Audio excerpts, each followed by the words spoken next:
మలాకీ పుస్తకం మొదటి అధ్యాయములో 6 నుంచి 11 వచనాలలో దేవుని బల్ల గురించి రాయబడింది అని నాకు అర్థమైంది. దేవుని మహాకృపను బట్టి నేను పాత నిబంధన ముగించుకొని కొత్త నిబంధనలోకి వచ్చాను. ఈరోజు మత్తయి సువార్త 3వ అధ్యాయం చదివాను. దేవుని మహాకృప ఏంటంటే, ఇంతకు ముందు ఫస్ట్ నేను 5 అధ్యాయాలు చదివేవాడిని రోజుకి. లాస్ట్ ఇయర్ అంతా 2-3 కంటే ఎక్కువ చదవలేకపోయానంటే ఎక్కువ టైం తీసుకుంటా ఉంది. ఇప్పుడు ఈ రీసెంట్గా 2-3 డేస్ నుంచి ఒక అధ్యాయం చదవడానికే దాదాపు హాఫ్ అన్ అవర్కి ఎక్కువైపోతూ ఉంది. అంటే డీప్గా ప్రభు నడిపిస్తున్నారు. సో అందును బట్టి దేవునికి స్తోత్రం. మీరందరూ నావలే మారుదురుగాక చెప్పుకున్నారు అందరూ. వాక్యం పట్ల ఆసక్తి మనకు కలగాలి. వాక్యంతో కూర్చోవాలంతే. మనం ఇంకా వాక్యమై ఉన్న దేవుని దగ్గర కూర్చోవాలి. అప్పుడు బాగుంటుంది, చాలా బాగుంటుంది. సండే స్కూల్ వద్దులేము, ఎందుకంటే మీరందరూ ఇప్పుడు వాక్యం వినకుండా మీకు బల్లారాధన వేయలేను నేను. అందులో మనకి మెయిన్ క్యాండిడేట్స్ రాలే, సీతానగరం పిల్లలు. సో కాబట్టి ఈ వారానికి కొంచెం ఎక్స్క్యూజ్ చేయండి. రైట్, వాక్యంలోకి వెళ్దాం. తీశారుగా మలాకీ పుస్తకం మొదటి అధ్యాయం 6వ వచనములో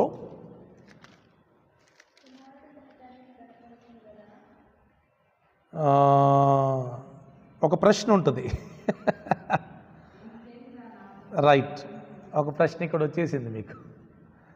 ఏంటది? అందరు చదవండి ఆ ప్రశ్న. అందరూ చదవమంటే సుగుణా సిస్టర్ గారు మాత్రం చదువుతున్నారు ఎందుకు?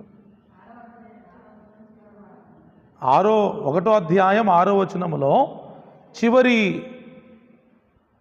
2వ లైన్ నుంచి, ఏమి చేసి నీ నామమును నిర్లక్ష్య పెట్టితిమని మీరు అందరూ. అందరు చదవండి. నేను మిమ్మల్ని అడుగుతున్నాను, నా వైపు చూడండి. మీరు దేవుణ్ణి నిర్లక్ష్య పెట్టట్లేదా? ముఖ్యంగా దేవుని బల్లను నిర్లక్ష్య పెట్టడం దేవుని నామాన్ని నిర్లక్ష్య పెట్టినట్టు కాదా?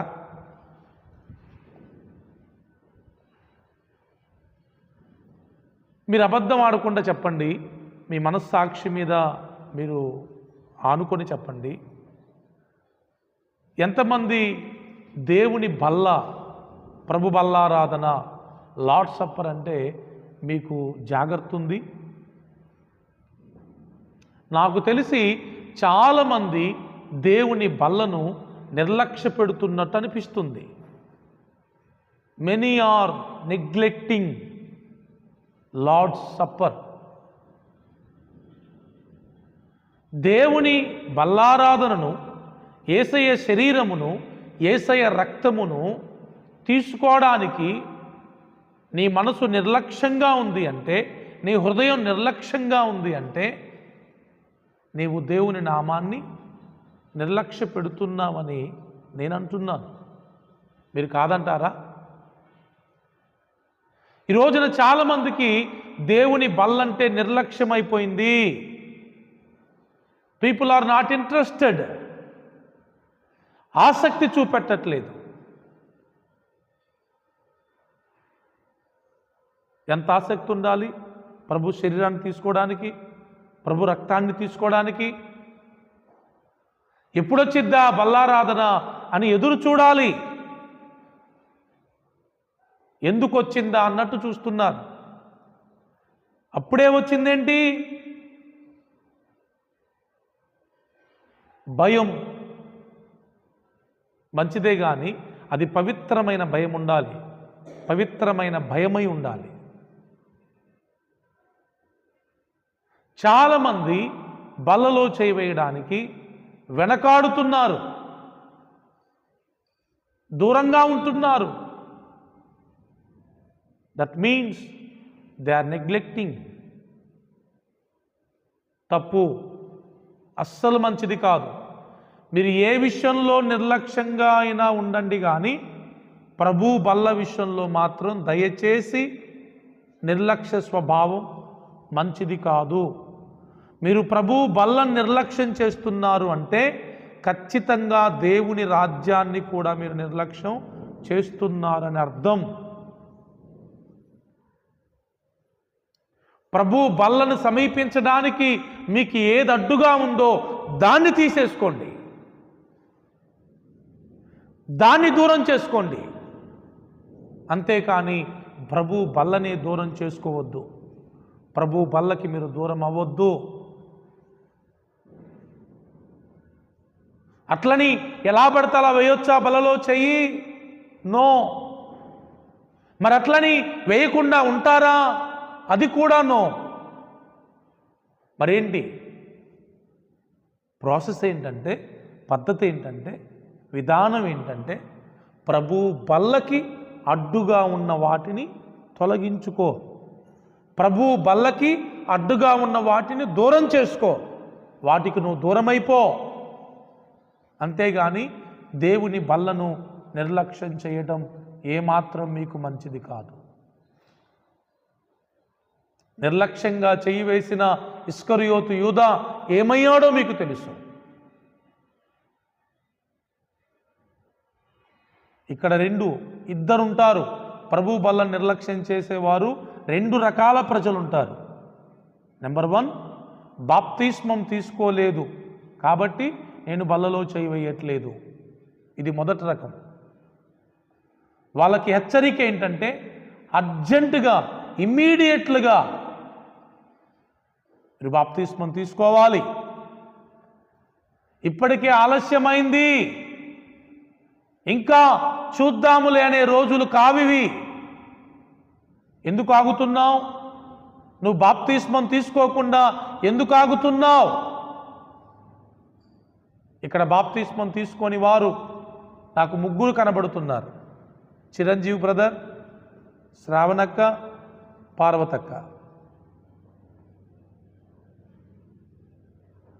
సిరి కూడా. మీరెందుకు బాప్తిస్మం తీసుకోవట్లేదు? రీజన్ ఏదైనా అవ్వచ్చు. ఇప్పటికే మీరు చాలా నిర్లక్ష్యం చేశారు, ఇంకా నిర్లక్ష్యం చేయడం మీకు మంచిది కాదు. ఏది ఏమైనా, ఎవరు ఏమన్నా, మీరు అర్జెంటుగా బాప్తిస్మం తీసుకోవాలి. బాప్తిస్మం తీసుకోవడం అంటే ఏంటంటే, మీ జీవితాలని పరిపూర్ణంగా ప్రభువుకి సమర్పించాలి. ఇక నాకేది వద్దు, ఎవరూ వద్దు, నాకు దేవుడే కావాలి అనే ఒక తీర్మానానికి మీరు రావాలి. అలా రావట్లేదంటే మీరు దేవుని నామాన్ని నిర్లక్ష్యం చేస్తున్నారు. దేవుని నామాన్ని నిర్లక్ష్యం చేస్తూనే మళ్ళీ దేవుణ్ణి ఏమడుగుతారంట?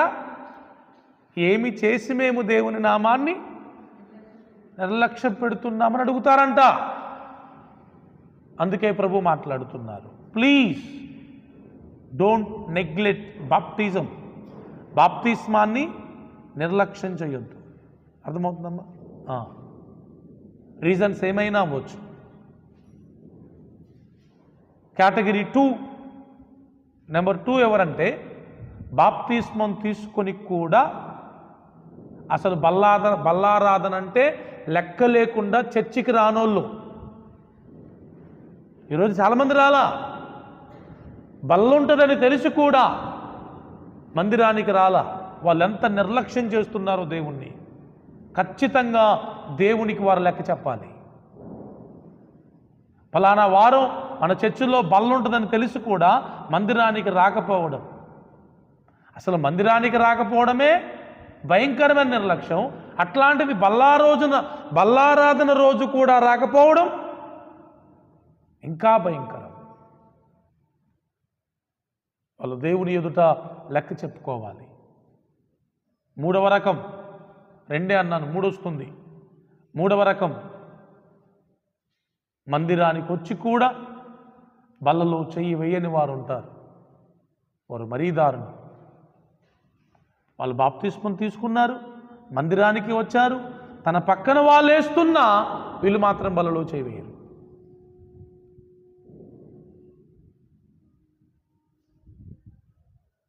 నేను చెప్పనా, ఈ ముగ్గురి కంటే, బాప్తిస్మం తీసుకోకుండా మందిరానికి వచ్చేవారి కంటే, బాప్తిస్మం తీసుకొని మందిరాన్ని ఎగ్గొట్టేవారి కంటే, బాప్తిస్మం తీసుకొని మందిరానికి వచ్చి బల్లలో చేయి వేయకుండా ఉండేవారి కంటే అన్యుల మేలేమో అనిపిస్తూ ఉంటుంది. వాళ్ళకే బాధ లేదు కదా. సో ప్లీజ్, ఇది దేవుని బాధ. ఈ బాధను మీరు అందరూ అర్థం చేసుకొని ఎవ్వరూ కూడా బల్లారాధన విషయంలో నిర్లక్ష్యంగా ఉండకండి. యెహోవా కార్యములను అశ్రద్ధగా అంటే నిర్లక్ష్యముగా చేయువాడు శాపగ్రస్తుడగుడని దేవుని వాక్యంలో రాయబడి ఉంది. రైట్. సో దయచేసి ఎవ్వరూ దేవుని బల్లను నిర్లక్ష్యం చేయొద్దు. ఇంకో మాట ఇక్కడే ఉంటుంది చూడండి, 7వ వచనం.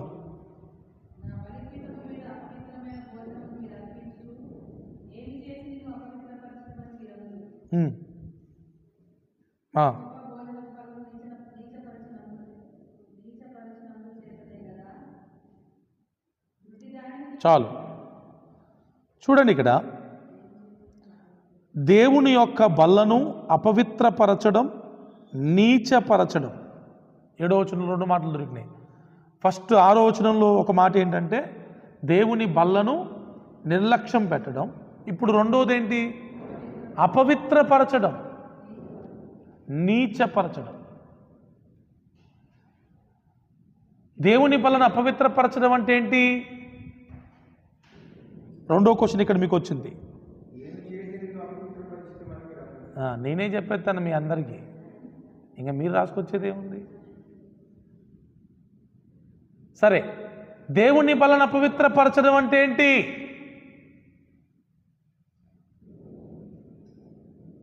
నా బలిపీఠం మీద అపవిత్రమైన భోజనమును మీరు అర్పించుదురు అంటే పవిత్రము కాని వాటిని మనము దేవునికి అర్పించిన, మనము వాటిని ఆరగించిన దేవుని బల్ల ఏమైంది? అపవిత్రమైపోయింది. దేవునికి అపవిత్రమైన వాటిని అర్పించొద్దు, మనము కూడా వాటిని ఆరగించొద్దు, స్వీకరించొద్దు. ఏవి పవిత్రములో ఏవి అపవిత్రములో పిలుపులు రాసిన పత్రికలో ఉంటుంది. ఏవి న్యాయమైనవో, ఏవి ఖ్యాతి గలవో, ఏవి యోగ్యమైనవో అవి మనం గ్రహించాలి, సెన్స్ చేయాలి. మనం తీసుకుంటున్నా, ప్రభువుకి ఇస్తున్నా, వీటిని జాగ్రత్తగా పరిశీలన చేసి చేయాలి. దేవునికి కానుక ఏది పడితే అది ఇవ్వచ్చా? పడుపు సొమ్ము అని ఉంటుంది, దేవునికి అది ఇవ్వకూడదు. వ్యభిచారం చేస్తూ, పాపం చేస్తూ వచ్చిన డబ్బుల్లో కొంత దేవునికి ఇస్తారా కానుక? Is it acceptable? అది అంగీకారమైనదా కదా? లంచం తీసుకున్నావు 10,000, దశంభాగం 1000 రూపాయలు కానుక ఇచ్చినావు దేవునికి, అంగీకరిస్తారా? అన్యాయంగా ఒకరిది లాక్కున్నావు, లేకపోతే దొంగతనం చేసినావు, 1000 100 కానుక ఇచ్చినావు దేవునికి, అది అంగీకారమా?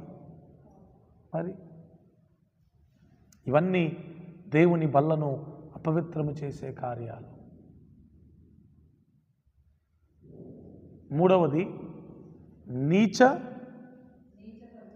నీచపరచడం అంటే దేవుని బల్లను నీచంగా చూడడం. నీచంగా చూడడం అంటే ఏంటి?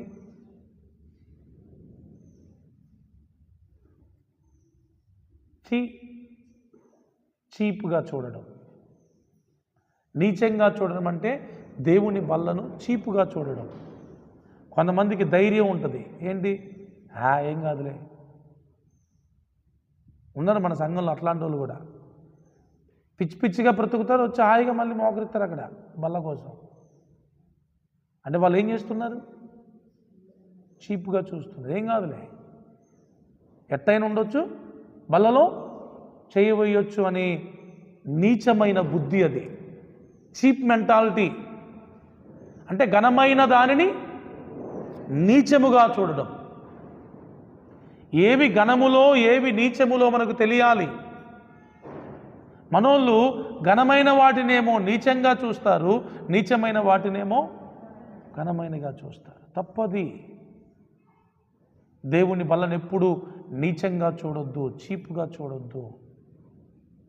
దేవుని శిక్ష మనకు ఉంటుంది. దీనికి సంబంధించి ఇంకో మాట కూడా ఇక్కడే మనకు దొరుకుతుంది. చూడండి, 13వ వచనంలోకి రండి.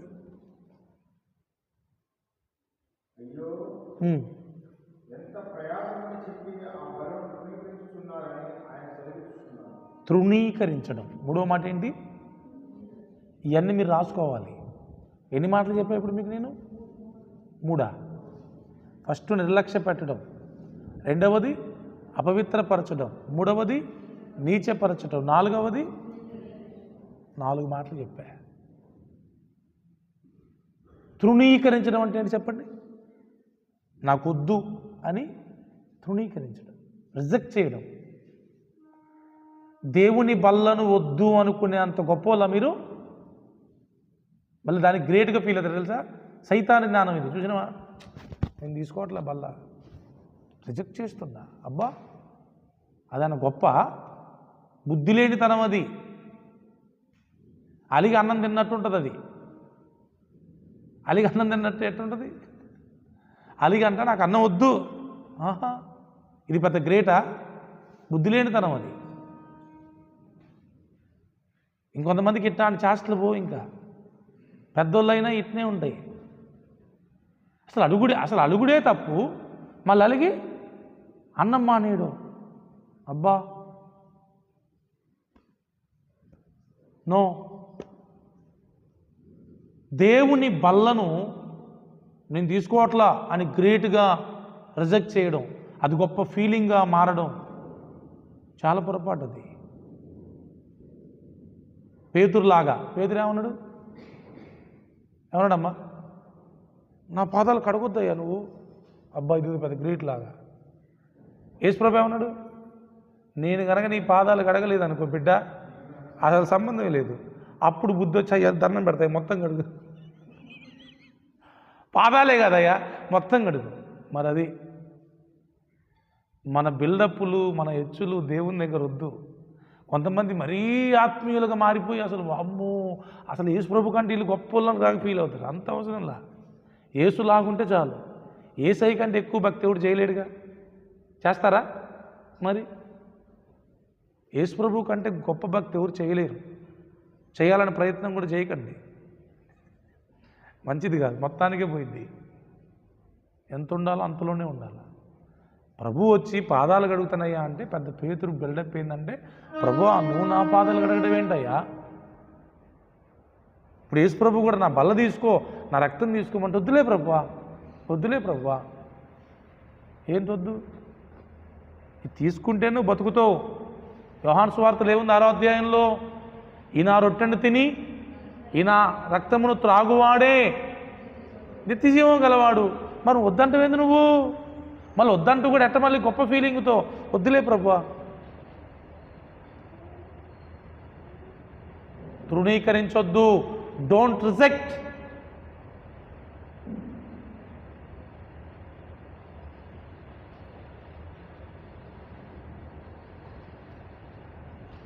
నాలుగు మాటలు. మనం దేవుని బల్లను నిర్లక్ష్య పెట్టొద్దు. మనము దేవుని బల్లను అపవిత్రపరచొద్దు. మనం దేవుని బల్లను నీచంగా చూడొద్దు. మనం దేవుని బల్లను తృణీకరించవద్దు. ముగించేస్తాను 10 నిమిషాల్లో.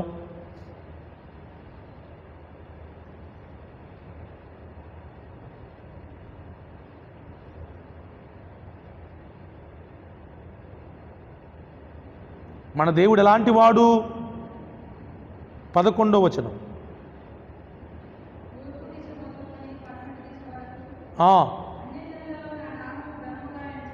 చూసారా ఎలాంటి వాడు మన దేవుడు?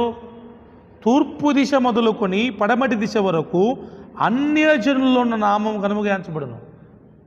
దేవుని బాధ ఏంటి తెలుసా? అరే అన్యులకు తెలిసిందిరా నా గొప్పతనం ఏంటో, మీకు తెలియలా అంటున్నాడు ఇక్కడ దేవుడు. నిజమే, క్రైస్తవులే దేవుణ్ణి చాలా చీప్గా చూస్తున్నారు తెలుసా మీకు? నేను చూస్తున్నాను నేటి క్రైస్తవ సమాజంలో దేవుడు అంటే లెక్కలే చాలామందికి. అన్యులు ఇంకా దండం పెట్టుకుంటారండి చచ్చిపోతూ ఉంటే, చర్చి ముందు నుంచి వెళ్తూ ఉంటే ఆరను కొడతారు కొంతమంది, చంపలేసుకుంటారు కొంతమంది తెలుసా, ఇట్టిట్ అనుకుంటారు కొంతమంది. వాళ్ళకుంది దేవుని భయం. దేవుణ్ణి ఎరిగిన వారికే దేవుని ఘనమైన గొప్పతనం ఇంకా తెలియట్లా. తప్పు కదా? దేవుణ్ణి ఎరిగిన వారం ఇంకెంత దేవుణ్ణి ఎక్కువ కనపరచాలి. ఇంకో వచనం కూడా చూడండి, 14వ వచనం.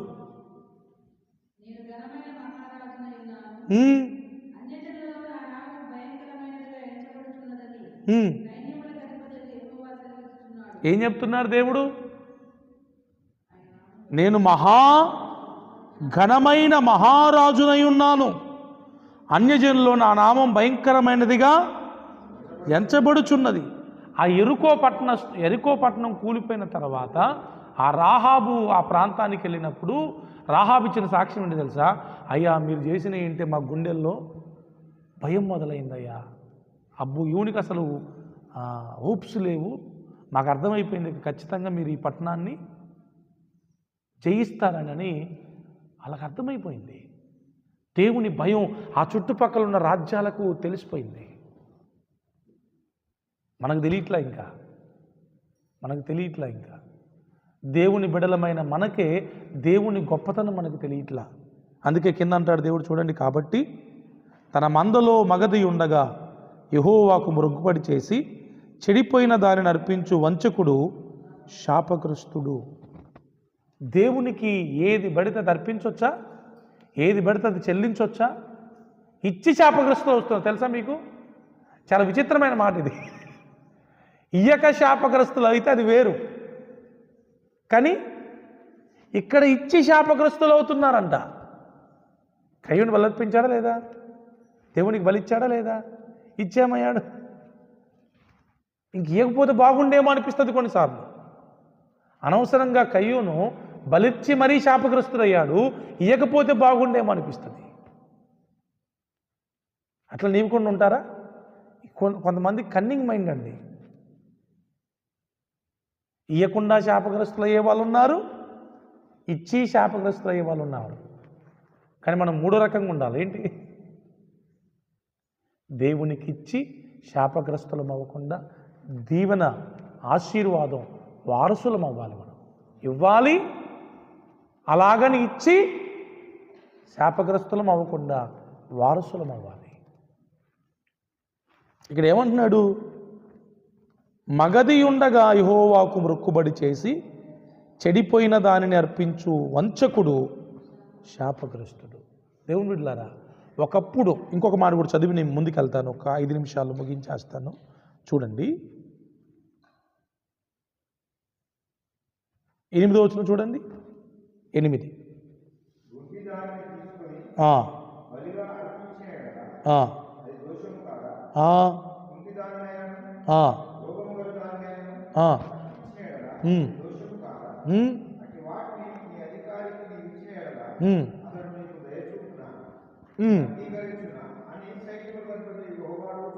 రైట్. ఈ 14, 8 వచనాలు కలిపి చదివితే మనకు ఒక విషయం అర్థమైంది.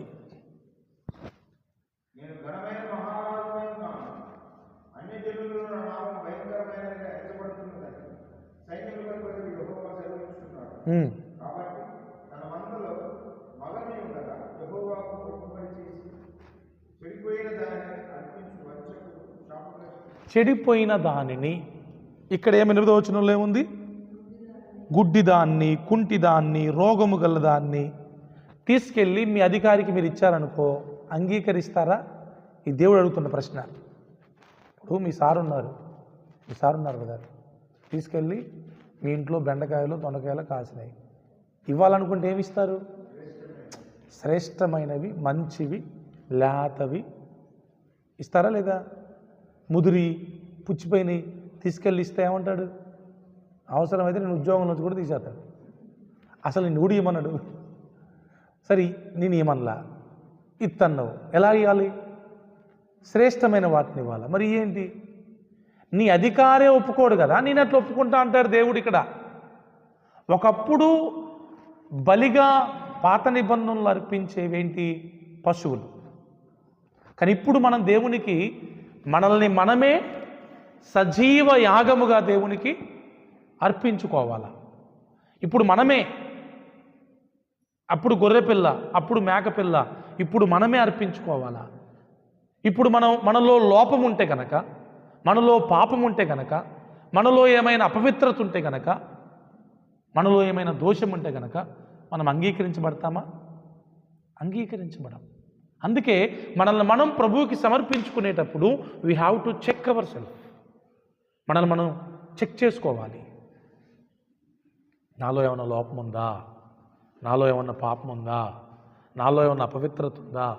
నాలో ఏమన్నా దోషం ఉందా అని మనల్ని మనం ఎప్పటికప్పుడు చెక్ చేసుకొని, ఉంటే వాటిని తొలగించుకొని పశ్చాత్తాపడి ప్రభువు సన్నిధిలో యథార్థవంతులముగా, నిర్దోషులముగా మనల్ని మనం ప్రభువుకి సమర్పించుకోవాలి.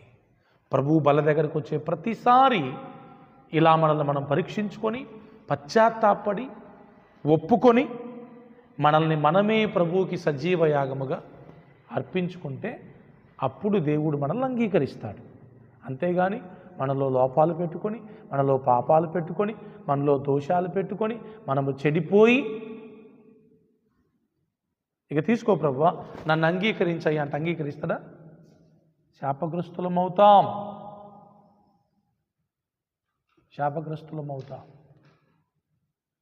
దేవుని బల్ల, నేను మీకు చాలాసార్లు చెప్పాను, ఇది యేసయ్య బల్ల. ఈ బల్ల వెనకాల యేసయ్య ఉంటాడు, నేను కాదు. ఎస్ఐకి ఒక బల్ల ఉంటుంది, సిఐకో బల్ల ఉంటుంది, కమిషనర్కో బల్ల ఉంటుంది. ఆ బల్ల వెనకాల ఎవరు ఉంటారు? వాళ్ళు ఉంటారు. అట్లనే యేసయ్యకి ఒక బల్ల ఉంది.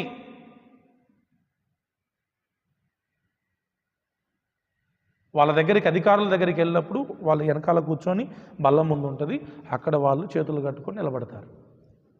ఇప్పుడు మనం యేసయ్య బల్ల దగ్గరకు వస్తున్నాం. ఇది యేసయ్య బల్ల, ఇది యేసయ్య బల్ల.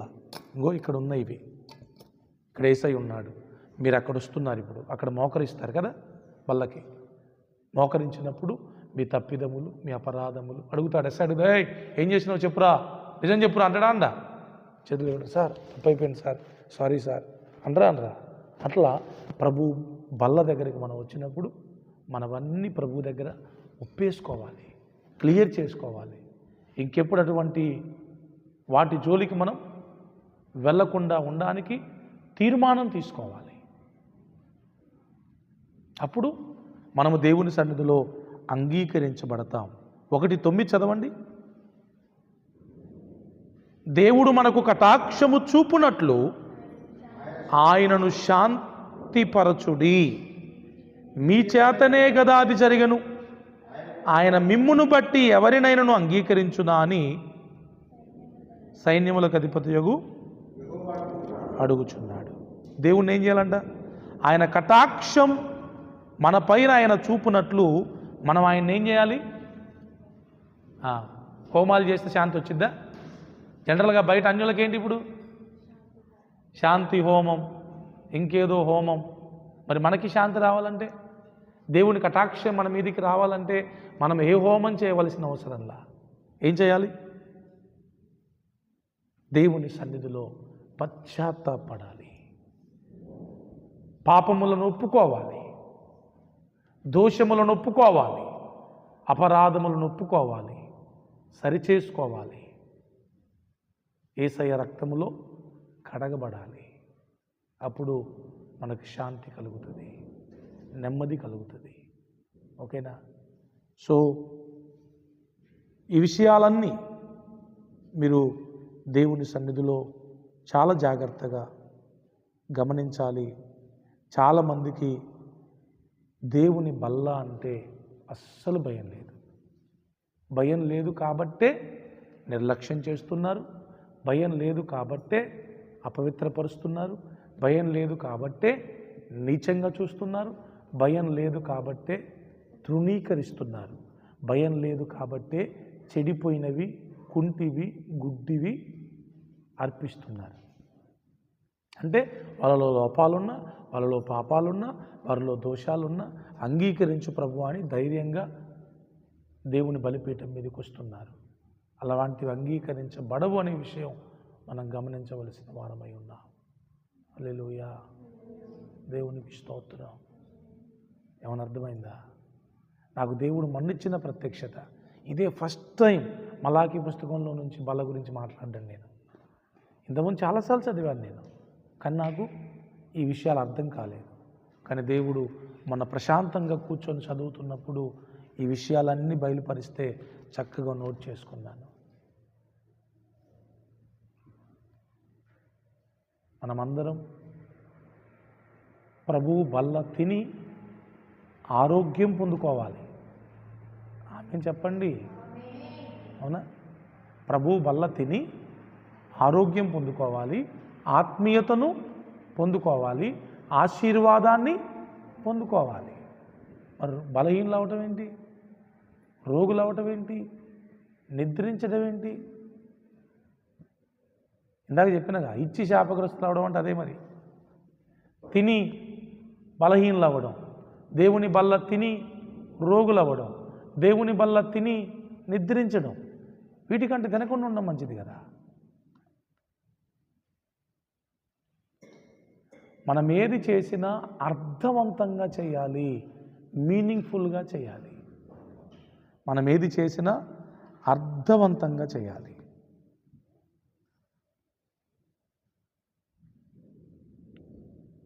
అలా కాకపోతే దేవుని ఆశీర్వాదాన్ని మనం పొందుకోలేం. హల్లెలూయా. మీ బైబిల్స్ మూసేయండి. 5 minutes, లాస్ట్ 5 more minutes.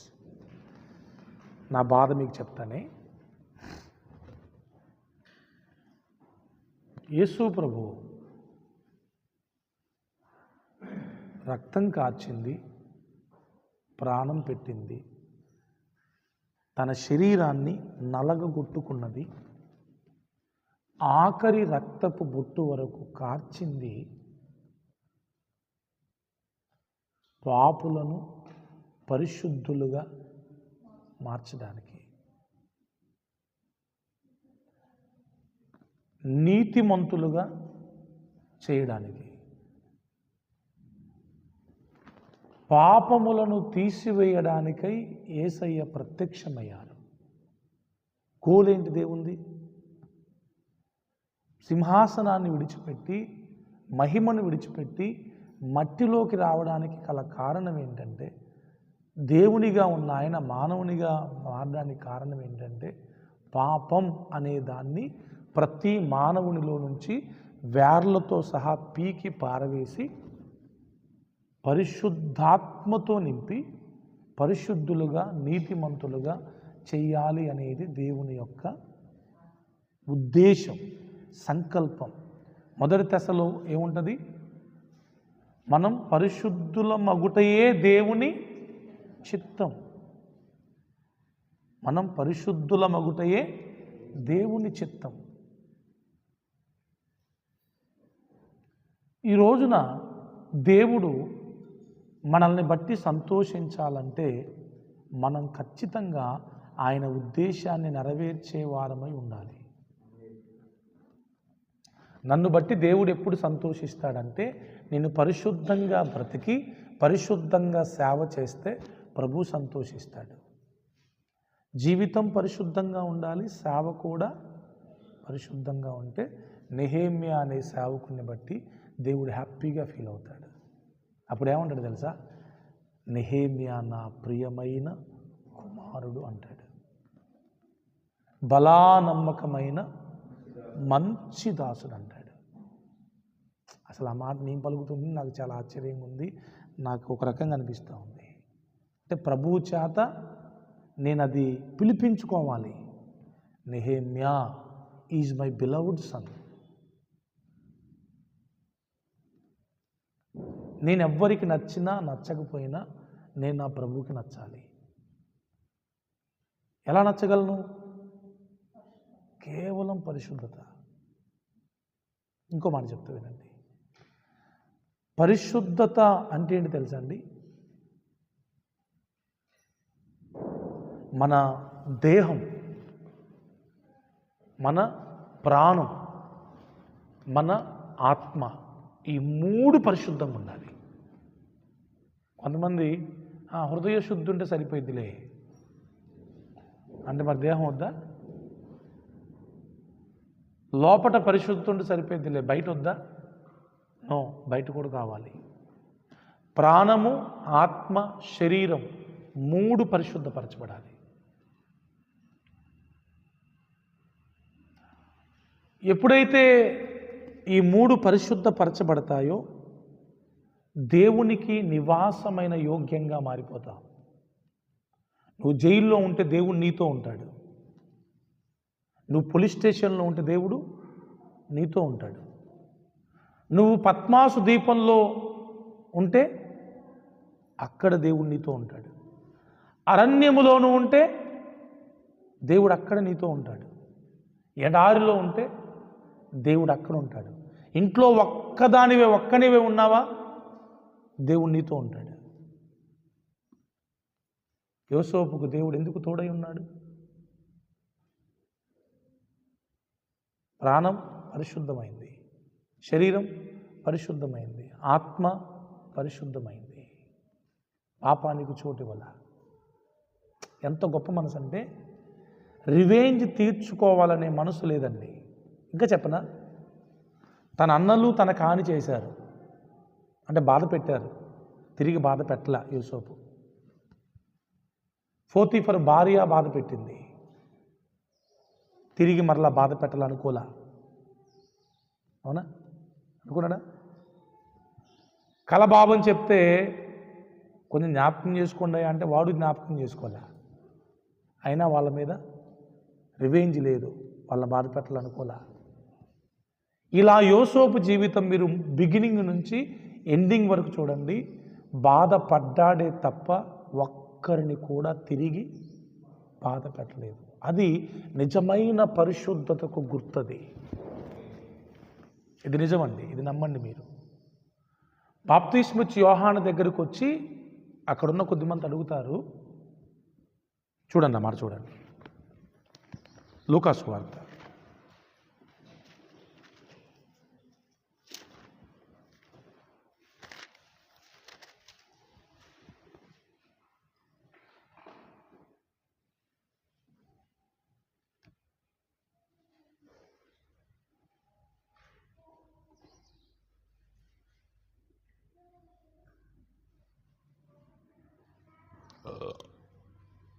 10వ వచనం 3:10. అందుకు జనులు, అలాగైతే మేమేమి చేయవలనని అతన్ని అడుగగా, అంటే ఏంటి?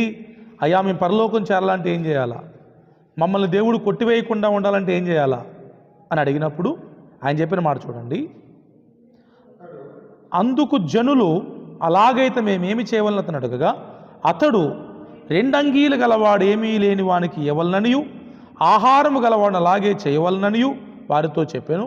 సుంకరులను బాప్తిస్మం పొందవచ్చి, బోధకుడా మేమేమి చేయవలనని అతన్ని అడగగా, అతడు మీకు నిర్ణయింపబడిన దానికంటే ఎక్కువ తీసుకొనవద్దని వారితో చెప్పాను. సైనికులను మేమేమి చేయవలన అతను అడిగిరి.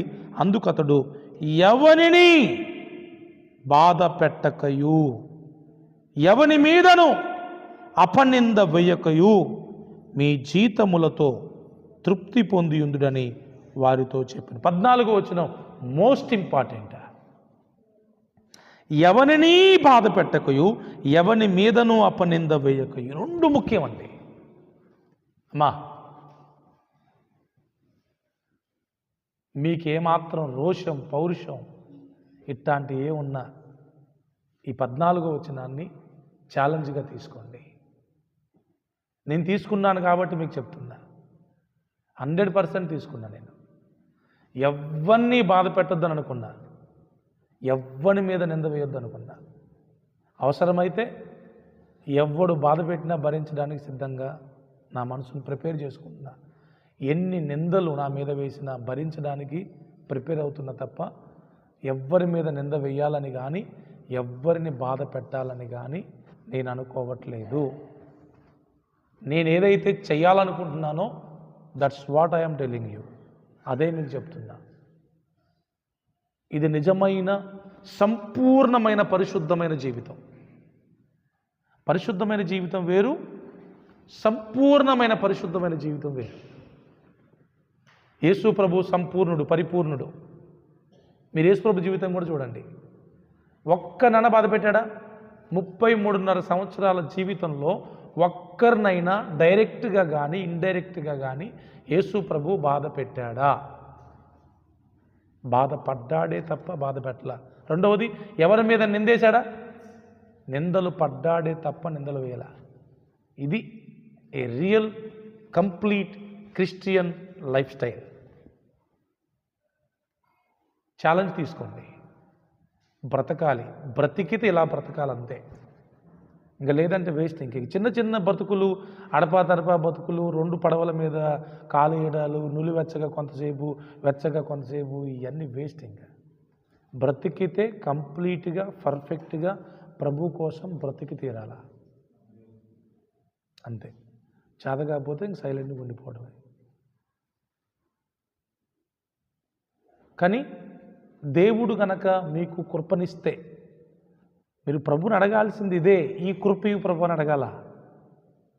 ఒక్కరిని కూడా బాధ పెట్టద్దు ప్రభువా, ఒక్కరి మీద కూడా అపనింద వేయొద్దు. తృప్తి కలిగిన జీవితం జీవించాలి. నేను తృప్తి కలిగిన జీవితం జీవించాలా, దానికి చాలా కృప కావాలి. అంత సులభమైంది కాదు. ఒక రకంగా చెప్పాలంటే ఇంక యేసులాగా మారిపోవడమే అది. ఇక నిన్ను చూసినప్పుడు అందరూ యేసునే చూస్తారు, నిన్ను నీలో యేసునే చూస్తారు తప్ప ఇంకెవ్వరిని చూడరు. నీ అధికారులు నీలో యేసునే చూస్తారు, నీ ఇంటి వారు నిన్ను యేసులో చూస్తారు, నీ ఫ్యామిలీ నిన్ను యేసును చూస్తారు, నీలో నీ ఫ్రెండ్స్ నీలో యేసును చూస్తారు. ఇక నువ్వు బోధించాల్సిన అవసరంలా, బ్రతికే వారికి, యేసులాగా బ్రతికే వారికి యేసుని గురించి బోధించాల్సిన అవసరం ఉండదు. ఇంకా నా పాయింట్ మీకు అర్థమైందా? If you live like Jesus, no need to preach about Jesus. ఎందుకంటే నీ బ్రతుకే ఒక బోధ అయిపోయింది. బోధించడం సులభం, జీవించడం కష్టం. అందరూ సులభమైన దాన్ని అనుకుంటారు. అందుకే ఎక్కువ ప్రసంగాలు, పెద్ద పెద్ద ప్రసంగాలు అవసరంలా. చిన్న మాట ఒకటి పట్టేస్తుంది అంతే. ఇంకా ఆ ఒక్క మాటకి జనాలు గిలగిలు కొట్టుకోవాలి. ఇంకా అసలు అమ్మ, అసలు ఆ మాట ఏం మాట అయ్యా బాబోయ్ అని. ఎక్కువ బ్రతికి చూపించాలి, తక్కువ చెప్పి చూపించాలి. రైట్? యేసు ప్రభు మనందరినీ కోరుకునే విషయం ఇదే. మనమందరం సంపూర్ణ పరిశుద్ధులం అవ్వాలి, పరిపూర్ణ పరిశుద్ధులం అవ్వాలి. పరిశుద్ధులం అవ్వటం కాదు, సంపూర్ణ పరిశుద్ధులం అవ్వాలి. నీతిమంతులం కాదు, సంపూర్ణ నీతిమంతులం అవ్వాలి. అసలు ఎంత బాధ అనిపిస్తుందంటే,